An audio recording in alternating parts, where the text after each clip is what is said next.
ایک شخص آیا بڑا غریب جہا تے آن کے آکھنا یا رسول اللہ ماں کوئی اے جا عمل دسو جڑا میں کریں تے جنت چلا جی،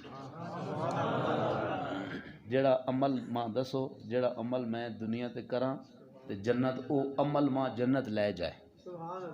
ہن دیکھو سارے جتنے بیٹھے ہو سارے جنت نہیں طلب تے ہی ہے نا، ہر بندہ کوشش کرنا جی کہ میں نماز پڑھا یا کوئی بھی اللہ راضی ہوئے جنت مل، او بندہ بھی حضور نہیں برگاہ ہوئے عرض کرنا یا رسول اللہ صلی اللہ علیہ وسلم کملی آلے ہو میں بڑا کمزور جہاں تے ماں اے جا عمل دسو نا جڑا میں دنیا تے کراں تے اس عمل نہیں وجہ نہ میں جنت چلا وجہ۔ حضور فرمایا اچھا چل پھر مؤذن بن جا۔ کہ فرمایا مؤذن بن جا۔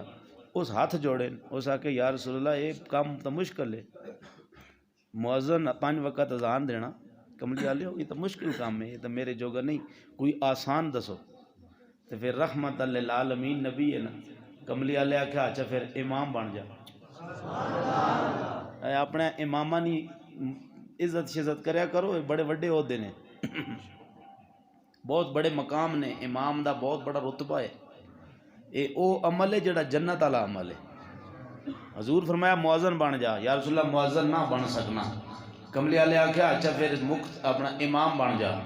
ہاتھ جوڑے سے آکھنا یا رسول اللہ اے تو اس تو بھی اوکھا کام ہے، میں تو بالکل میرے بس وہ کام باہر ہے، میں یہ کام نہ کر سکنا، اور آسان دسو۔ ہن اس جملے دے اگر تسی چادراں وچ ہی رہے ہو نا تو بات میں بھی چادر وچ رہ سا۔ حضور آکھنے نا اچھا مؤذن بھی نہیں بن سکنا، امام بھی نہیں بن سکنا، کہ یاد کر سے ہو چل مقتدی بن جا،